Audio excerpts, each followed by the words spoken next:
Kommuri gold buyers తాకట్లో ఉన్న బంగారం విడిపించి ఆ రోజు మార్కెట్ రేటు కట్టి మిగిలిన డబ్బు మీకే ఇస్తారు. Contact number 9247538993. Telugu medium, English medium మన రెండు రాష్ట్రాల వరకే చూద్దాం. ఇది పెద్ద చర్చ. తెలుగు మన మాతృభాష, పిల్లలకు చాలా ప్రాథమిక స్థాయి నుంచే తెలుగులో చెప్పాలి అనేది ఒక వర్గం. ప్రపంచంతో అసలు మీరు అందుకోవాలనంటే, స్కిల్ బాగా డెవలప్ కావాలంటే, ప్రపంచంతో పోటీ పడి గొప్ప గొప్ప విదేశాల్లో ఉద్యోగాలు చేయాలంటే ఇంగ్లీష్ మీడియం తప్పనిసరి. రెండుగా చీలిపోతూ ఉంటుంది. ఒక భావోద్వేగమైన అంశంగా లేక మన మాతృభాషను మనం గౌరవించాలి అన్న అంశంగా తెలుగు చాలా గొప్పది, దాన్ని మనం కాదనం. మీరు బహుశా తెలుగు మీడియమే చదివి ఉంటారు, నేను తెలుగు మీడియం చదివే. తర్వాత ఎప్పుడో జర్నలిజం, సైకాలజీ, అక్కడికి వచ్చేసరికి ఇంగ్లీష్ మీడియం తప్ప దాదాపు డిగ్రీ వరకు కూడా తెలుగు మీడియం. అసలు ఈ చర్చను ఎలా చూడాలి? ఎవరి అభిప్రాయాలు వారు అండి. మనం సైన్స్ కోణం నుంచి చూద్దాం. ఇది ఏదో పరిశీలనకు నోచుకోని అంశం కాదు. దీనిపైన చాలా రీసెర్చ్ జరిగింది, సైంటిఫిక్ ఎవిడెన్స్ బయటకు వచ్చింది. న్యూరో లింగ్విస్టిక్స్ అంటారు. మెదడు అంటే నాడీ లేదా మెదడు సంబంధించిన భాషా శాస్త్రం. సైంటిఫిక్గా ప్రూవ్ అయింది ఏంటంటే 0 to 3 అంటే పుట్టిన బిడ్డ 3 ఏళ్ల వరకు భాషను నేర్చుకోవడం చాలా అత్యంత సులభంగా చేస్తారు. 3 ఏళ్ల వరకు. 3 నుంచి 10 వరకు కూడా కొంచెం తగ్గినా బాగానే చేస్తారు. 10 నుంచి 20 ఇంకొంచెం తగ్గుతుంది, అయినా నడుస్తుంది. 20 తర్వాత భాషను నేర్చుకోవడం కష్టం అవుతుంది. ఇంపాసిబుల్ అని చెప్పట్లేదు, కానీ కష్టం అవుతుంది. కాబట్టి మన పిల్లలకి భాషని ఎంత త్వరగా ప్రవేశపెడితే అంత మంచిది. ఇంకొకటి, ఒకే భాష నేర్చుకోవడం, 2 లేదా 3 భాషలు, మల్టిపుల్ భాషల్ని లాంగ్వేజెస్ నేర్చుకోవడం చూస్తే, ఈ మల్టిపుల్ లాంగ్వేజెస్ నేర్చుకున్న వాళ్ళ బ్రెయిన్ పవరు, వాళ్ళ అనలిటికల్ స్కిల్స్ ఎక్కువగా ఉంటాయని ఇది కూడా రుజువైంది. ఒక్క స్టడీ కాదు, అనేక స్టడీస్లో రుజువైంది. ఇక ఇంకొక సైన్స్ అంశం ఏంటంటే, మన మెదడులో మనం నేర్చుకునే ప్రతి భాషకు సంబంధించి ఒక సపరేట్ న్యూరల్ నెట్వర్క్ క్రియేట్ అవుతుంది. ఇవన్నీ సైన్స్ అండి. కాబట్టి ఇది చెప్పి పిల్లలకి మనం తల్లిదండ్రులకు వదిలేయాలి, మీకు తెలుగు మీడియం కావాలా ఇంగ్లీష్ మీడియం కావాలా అని చెప్పి. మాతృభాష చాలా గొప్పదండి. మాతృభాషతో బంధం తెగిపోతే సంస్కృతితో బంధం తెగిపోయింది, తల్లి పేగుతో తెగిపోయింది. కానీ ఆంగ్ల మాధ్యమం అంటే తెలుగు నేర్చుకోకపోవడం కాదు కదా. మాధ్యమం వేరు. అక్కడ చక్కగా మా స్కూల్లో అదే చేస్తున్నాం. మా పిల్లలు పద్యాలు పాడతారు, పౌరాణిక నాటకాలు వేస్తారు. భాష అంటే ఎంతో అభిమానం. ఒక అబ్బాయి అయితే ఇప్పుడు 11th క్లాస్లో చిన్న బుక్కే రాశాడు తెలుగు పైన, సొంత పద్యాలతో. అందరూ అంత కాకపోవచ్చు, కానీ చాలా స్పష్టంగా మా పాఠశాలలో పిల్లలు మూడు భాషలు మాట్లాడతారు. తెలుగుకి ఆంగ్లానికి నాకైతే ఏమీ కాంట్రడిక్షన్ కనపడలేదండి. భాష మా తెలుగు మన మాతృభాష, అది చక్కగా పిల్లలకి రావాలి, పిల్లలతో మనం మాట్లాడాలి. ఇంగ్లీష్ మీడియంలో చేర్పిస్తే వాళ్ళకి స్కూల్లో ఆయా సబ్జెక్టులో ఇంగ్లీష్ మాట్లాడతారు. తెలుగు పీరియడ్ వచ్చినప్పుడు తెలుగు చెప్పినప్పుడు తెలుగులో మాట్లాడతారు. హిందీ 3 భాషలు ఎందుకు నేర్చుకోకూడదు మన పిల్లలు? ఎంత అదృష్టవంతులండి. అమెరికాలో వెళ్ళిన మన తల్లిదండ్రులే, ఎన్ఆర్ఐలు, ముఖ్యంగా తెలుగు వాళ్ళు, మా పిల్లలకి ఇంగ్లీష్ రాదని ఇంట్లో కూడా ఇంగ్లీష్ మాట్లాడడం మొదలెడతారు. దాంతో వాళ్ళకి తెలుగు రాదు. ఆ తర్వాత సరే ఏదో ప్రయత్నం చేసి నేర్చుకుంటే, నేను చెప్పట్లేదండి. Learning a language, acquiring a language. భాషను నేర్చుకోవడం, భాషను సంతరించుకోవడం. నేర్చుకోవడం అంటే ఏదో కాన్షియస్ ప్రాసెస్, బుక్ తీసుకుని గ్రామరు, రూల్స్. ఇది చాలా అన్సైంటిఫిక్ అంటారు న్యూరో లింగ్విస్టిక్స్. అక్వైరింగ్ అంటే సబ్కాన్షియస్గా. అంటే ఇప్పుడు బయట మనం పళ్ళు అమ్మే ఒక అమ్మి ఉంటుంది. ఆమె ఏకవచనం, బహువచనం, స్త్రీలింగం, పుంలింగం ఎవరు చెప్పారు ఆమెకి సరిగ్గా మాట్లాడేస్తుంది. అంటే లిజనింగ్, వినడం, స్పీకింగ్, మాట్లాడడం, ఆ 2 పద్ధతుల ద్వారా వాళ్ళకి భాష వచ్చేస్తుంది. అలాగే మన పూర్వీకులందరూ కథలు చెప్పడం ద్వారా భాష నేర్చుకున్నారు. ఇప్పుడు అదనంగా మన ఫార్మల్ ఎడ్యుకేషన్ వచ్చాక చేరింది చదవడం, రాయడం. ఆ 4 చేస్తే చిన్నప్పటి నుంచి చక్కగా మా ఇంట్లో ఒక బాబున్నాడు. 2 సంవత్సరాలు 6 నెలలు హిందీ మాట్లాడతాడు, తెలుగు మాట్లాడతాడు, ఇంగ్లీష్ కూడా అక్కడక్కడ మాట్లాడుతున్నాడు. బహుశా 6 నెలలు స్కూల్లో చేర్పిస్తే ఇంగ్లీష్ కూడా ఇంకొక 1 yearలో ఇంగ్లీష్ మాట్లాడతాడు. కాంట్రడిక్షన్ ఎక్కడ ఉందండి? ఈ చర్చలు ఎందుకండి? సరే, ఇప్పుడు విద్యార్థులు, తల్లిదండ్రులు, సమాజం, ఈ 3 దాటి టీచర్ల దగ్గరికి వద్దాం. టీచర్ల దగ్గరికి వస్తే, మీరు స్కూళ్ళు నడుపుతున్నారు, బయట స్కూళ్ళు వాటి మార్కులు వాళ్ళ మీద ఉన్న ఒత్తిడి చూస్తున్నారు. వాళ్ళ మీద ఉన్న ఒత్తిడి ఎలాంటిది, ఈ టెక్నాలజీ ఇట్లాంటి వాటిల్లో వాళ్ళు మారాల్సిన పరిస్థితి ఏమన్నా ఉందా? ప్రైవేట్ బడుల్లో పనిచేస్తున్న చాలా మటుకు స్కూల్స్ టీచర్లు మార్కెటింగ్ చేయాల్సి వస్తుంది.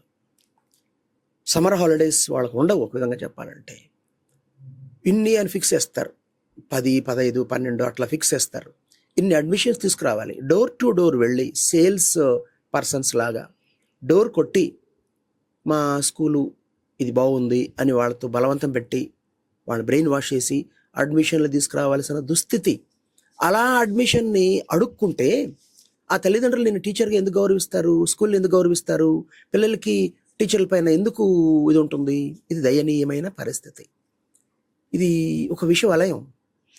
పాపం వాళ్ళకేమో వృత్తి. నేను అడిగితే మీ పాఠశాల లాంటి పాఠశాలలో ఉంటాయండి, అందరికీ మీరే ఉద్యోగాలు ఇస్తారు. నిజమే, నేను కాదనట్లేదు. కాబట్టి పబ్లిక్లో అవేర్నెస్ కావాలి.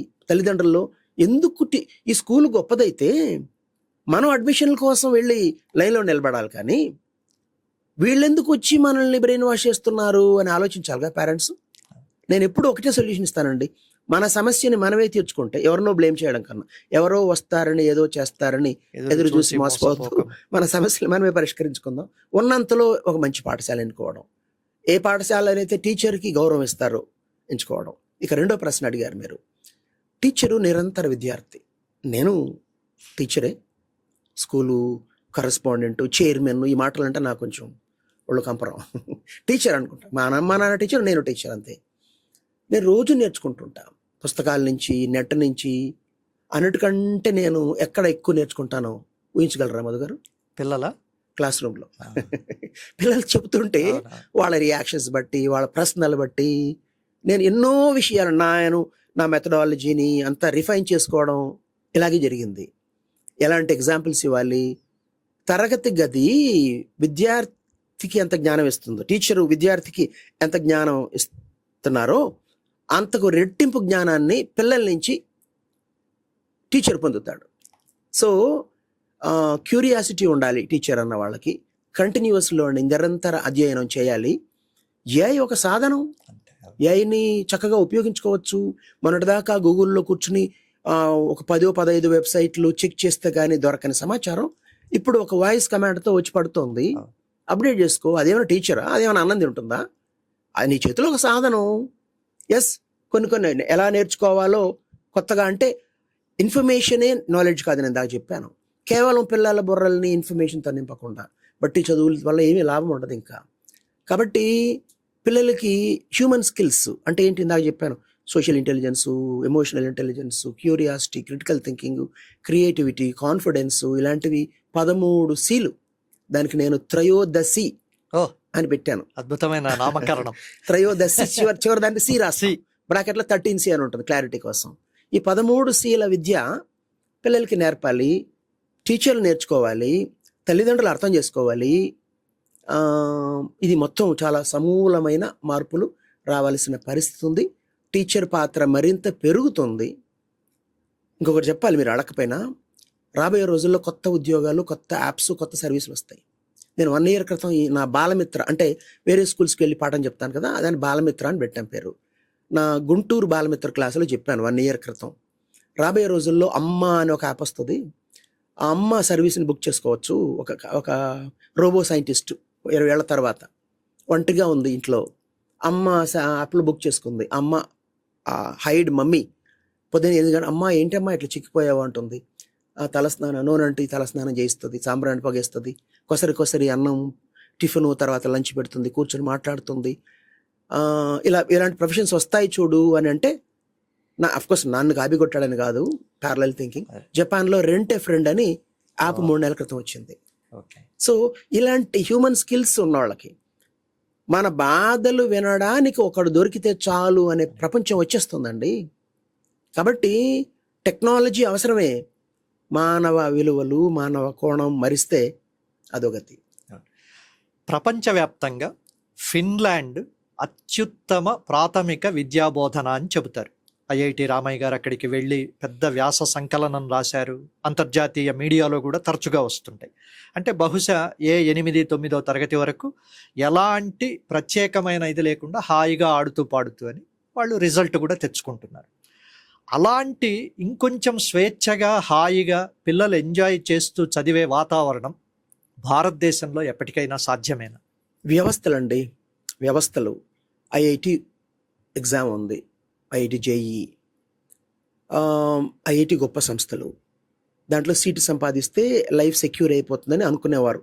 ఇప్పుడు లేటెస్ట్ కండిషన్ ఏంటంటే, నాకు తెలిసిన సర్కిల్స్లోనే ఐఐటి చేసిన వాళ్ళు 20 మంది 6 నుంచి 9 నెలలుగా జాబ్స్ లేకుండా ఉన్నారు. కనీసం వాళ్ళ రెజ్యూమ్ కూడా ఆన్సర్ అవ్వడం లేదు. అంటే ఓన్లీ టెక్నాలజీని నమ్ముకుంటే ఏమవుతుంది, హ్యూమన్ స్కిల్స్ లేకపోతే ఏమవుతుందని ఒక చిన్న ఉదాహరణ. ఐఐటిలో సీటు కొట్టాలంటే 6వ తరగతిలోనే, విజయవాడ లాంటి చోట్ల 3వ తరగతిలోనే ఐఐటి ఫౌండేషన్ కోర్సులు చేర్పిస్తున్నారు. అక్కడితో బాల్యాన్ని చిదిమేస్తున్నారు. ఇంకా మిగతా పాఠశాలలు చేయాలనుకున్నా ఎంతో కొంత పిల్లల్లో కాంపిటేటివ్ స్పిరిట్ తీసుకురాకపోతే ఇక్కడ వాళ్ళ పిల్లలు ఎందుకు కొరగాకుండా పోతారు. కాబట్టి వ్యవస్థలు మారాలి. ఒక్క మాట అండి, ఇంత వచ్చింది కదా చేంజెస్. ఇప్పుడు ఈ ఐఐటి ఎగ్జామ్ని ఎందుకు ఇన్ఫర్మేషన్ బేస్డ్గా ఇంకా నిర్వహిస్తున్నారు? సమాచారం బుర్ర లేని లేదా మిషన్లో ఉంది. మానవ విలువల్ని, క్రియేటివిటీని, దాని అఫ్కోర్స్ అలాంటి టెస్టులు డిజైన్ చేయడం కష్టం, నేను ఒప్పుకుంటాను. బట్ ప్రయత్నం మొదలు కావాలిగా. అలాంటి ఎగ్జామ్స్ మొత్తం నేను ఒక ఐఐటిని ఉదాహరణగా ఇచ్చానండి. ఇంటర్ని లైఫ్ టర్నింగ్ పాయింట్ అంటారు. ఆ ఇంటర్ తర్వాత జరిగే ప్రతి ఎగ్జాము, ఇంకా ఆ తర్వాత వచ్చే గ్రూప్ 1, గ్రూప్ 2, సివిల్ సర్వీసెస్ కూడా, ప్రిలిమ్స్, మెయిన్స్ వచ్చేప్పటికి కొంచెం పర్సనాలిటీ ఓరియంటెడ్ అవుతుంది. బట్ ప్రిలిమ్స్ అంటే ఓన్లీ ఇన్ఫర్మేషన్ బేస్డ్. మారాలి. ఈ వ్యవస్థలు మారితే కానీ కింద పాఠశాలలు మారవు. ఫిన్లాండ్ వాళ్ళు అలాంటి వ్యవస్థ సృష్టించాడు. ఇప్పుడు మన మాతృభాష తెలుగు అని కూడా అనుకుంటాం. జపాన్ వేరు, చైనా వేరు. అక్కడ వాళ్ళ భాషలోనే చదివితే ఉద్యోగాలు చేసే అవకాశం ఉంటుంది. కానీ ఇక్కడ అలా కాదు కదా. 10th తర్వాత ఇంటరు, నేను 10th వరకు తెలుగు మీడియం. ఇంటర్ 2 సంవత్సరాలు చాలా కష్టపడాల్సి వచ్చింది. ఒక పక్క కొత్త సబ్జెక్టులు, వాతావరణం మారింది, పల్లెటూరు నుంచి ప్రభుత్వం, పక్క మీడియం, చాలా స్ట్రగుల్ చేయాల్సి వచ్చింది. కాబట్టి ఆ చాయిస్ తల్లిదండ్రులకు వదిలేద్దాం మీడియం అనేది నేను చెప్తాను. వాస్తవ రూపాన్ని మనం మార్చగలిగితే ఎంబీబీఎస్, బీటెక్లు అవి కూడా తెలుగు మీడియంలో రావడం, అక్కడ విద్యార్థి యొక్క ఇన్నర్ స్కిల్స్, హ్యూమన్ స్కిల్స్ని టెస్ట్ చేసే విధంగా పరీక్షలు ఉంటే వాతావరణం మారుతుందండి.